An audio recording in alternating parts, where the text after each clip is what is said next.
नमस्कार। देखिए, ये जो विश्लेषण हम कर रहे हैं, इसका मकसद किसी व्यक्ति पर उंगली उठाना या किसी पार्टी का प्रचार करना बिल्कुल नहीं है। मकसद एक ही है, सिस्टम को समझना कि आखिर जमीन पर होता क्या है। तो आज हम बदली विधानसभा क्षेत्र के चुनावी नतीजों को कह सकते हैं कि डेटा और जमीनी हकीकत इन दोनों की नज़र से देखेंगे। तो चलिए शुरू करते हैं। सबसे पहले चलिए बदरी को समझते हैं। ये सिर्फ एक चुनावी नक्शा नहीं है, नहीं, ये हरियाणा के झज्जर जिले की मिट्टी है, जहाँ की अपनी एक अलग पहचान है, अपनी एक संस्कृति है। और यहाँ की राजनीति को अगर समझना है तो पहले यहाँ के लोगों को, उनकी रोजमर्रा की जिंदगी की जद्दोजहद को समझना ही होगा। तो हमारा आज का सफर इन 5 पड़ावों से गुजरेगा। हम बदली की नब्ज को पकड़ने की कोशिश करेंगे, फिर 2024 के चुनावी नतीजों पर नजर डालेंगे और फिर समझेंगे कि इस जनादेश के पीछे की असली कहानी क्या है। और आखिर में भविष्य के लिए एक मजबूत शासन का रास्ता कैसे बन सकता है, इस पर भी बात करेंगे। तो पहला पड़ाव, चलिए इस निर्वाचन क्षेत्र के, कह सकते हैं कि इसके मूल चरित्र को समझते हैं, क्योंकि यहीं से यहाँ की पूरी राजनीतिक कहानी की शुरुआत होती है। बदली की राजनीतिक जमीन को समझने के लिए ये आंकड़े देखिए। लगभग 1,89,000 मतदाता, अर्थव्यवस्था पूरी तरह से खेती पर निर्भर, और समाज के 2 सबसे मजबूत स्तंभ, जाट समुदाय और एक बड़ी संख्या में अनुसूचित जाति की आबादी। असल में यही समीकरण यहाँ की पूरी राजनीति की दिशा तय करते हैं। यहाँ की राजनीति कोई हवा हवाई बात नहीं है, ये लोगों की रोजमर्रा की जिंदगी से बहुत गहराई से जुड़ी हुई है। बात सिर्फ चुनाव जीतने की नहीं है, बात है पानी की, रोजगार की और लोगों के आत्मसम्मान की। और यही वो मुद्दे हैं जो हर चुनाव में सबसे बड़े सवाल बनकर सामने खड़े हो जाते हैं। अच्छा, तो जमीन की हकीकत से आगे बढ़कर अब जरा हाल के चुनाव के नतीजों पर एक नजर डालते हैं। देखते हैं कि ये आंकड़े हमें क्या कहानी सुनाते हैं। तो सबसे पहला और सबसे जरूरी नंबर 51.52%। अभी सिर्फ एक जीत का आंकड़ा नहीं है, ये एक मजबूत, एक बहुत साफ जनादेश है जो इंडियन नेशनल कांग्रेस के उम्मीदवार कुलदीप वत्स के हक में गया। सोचिए, आधे से ज्यादा वोटर्स ने उन पर अपना भरोसा दिखाया। और ये जनादेश कितना साफ था, इसका अंदाजा इस नंबर से लगाइए। जीत का अंतर था 12.71%। चुनावी राजनीति में आप जानते हैं ये एक बहुत बड़ा मार्जिन माना जाता है, इतना बड़ा कि यहाँ किसी भी तरह के शक की कोई गुंजाइश नहीं बचती। और ये देखिए 70.52%, ये है वोटर टर्नआउट। ये बताता है कि बदली के लोग अपने क्षेत्र के भविष्य को लेकर कितने ज्यादा जागरूक और सक्रिय है। ये एक बहुत ही सचेत मतदाता की निशानी है। तो ये नंबर आए कहाँ से? यहाँ देखिए, मुकाबला एकदम सीधा था। कांग्रेस के कुलदीप वत्स को मिले 68,160 वोट, वहीं बीजेपी के ओम प्रकाश धनखड़ को मिले 51,340 वोट। और ये आंकड़े हमें दिखाते हैं कि लोग अपने अधिकार को लेकर कितने सजग हैं। भारत का संविधान हर नागरिक को सम्मान के साथ जीने और अपनी बात रखने का अधिकार देता है, और इसी अधिकार का इस्तेमाल करके लोग अपनी पसंद की सरकार चुनते हैं। ये बहुत जरूरी है कि हमारी बातचीत में, हमारी राजनीतिक चर्चा में ये सम्मान हमेशा बना रहे। ठीक है, तो अब जरा और गहराई में उतरते हैं।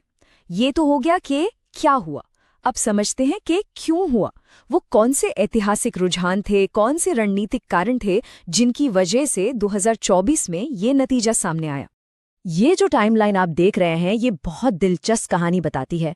जरा देखिए, 2014 में कांग्रेस का वोट शेयर गिरकर सिर्फ 12.69% पर आ गया था, और वहां से उन्होंने एक जबरदस्त वापसी की और 2024 में 51% के जादुई आंकड़े को पार कर लिया। ये दिखाता है कि मतदाताओं का भरोसा कैसे बदलता है और राजनीतिक हवा का रुख कैसे पलटता है। तो सवाल ये है कि ये वापसी हुई कैसे? 2024 की जीत का राज छिपा है एक बहुत ही सफल सामाजिक गठबंधन में। कांग्रेस ने जाट और अनुसूचित जाति के वोटों को एक साथ लाने में कामयाबी हासिल की, और जो सत्ता विरोधी लहर थी उस पर सवार होकर ये जीत पक्की की। लेकिन जीत और हार के पीछे हमेशा असल मुद्दे होते हैं, स्थानीय मुद्दे। पानी और सिंचाई की कमी, गांवों की टूटी फूटी सड़कें और युवाओं में बेरोजगारी। ये वो समस्याएं थीं जो लगातार बनी हुई थीं, और इन्होंने ही मतदाताओं के मन को सबसे ज्यादा प्रभावित किया। चलिए अब नतीजों के विश्लेषण से आगे बढ़कर भविष्य की तरफ देखते हैं। भविष्य की राजनीतिक और शासन की रणनीति के लिए एक ठोस ढांचे पर बात करते हैं। हम इसे चतुर्मुख या 4 स्तंभों वाली रणनीति कह सकते हैं। इस रणनीति का पहला स्तंभ है चुनावी। इसका सीधा मतलब है कि जो आपका जीत का आधार बना, यानी जाट और एससी गठबंधन, उसे और भी मजबूत किया जाए और साथ ही युवाओं, महिलाओं और दूसरे समुदायों तक अपनी पहुंच बढ़ाने के लिए स्थानीय प्रभावशाली लोगों के साथ मिलकर काम किया जाए।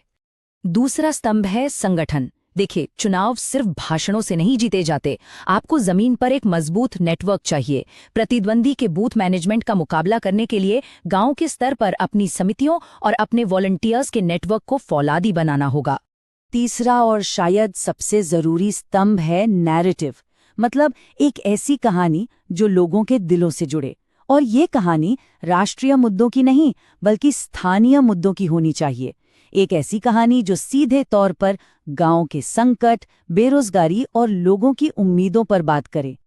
और चौथा स्तंभ है संसाधन, यानी अपने सीमित साधनों का सबसे बेहतर इस्तेमाल कैसे किया जाए।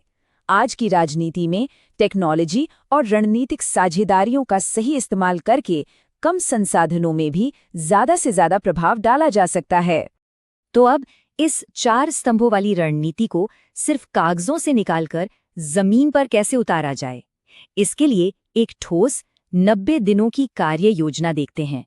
किसी भी जीत के उल्टी गिनती कुछ इस तरह दिखती है। पहले 30 दिन डेटा को समझने और वॉलंटियर्स को तैयार करने में।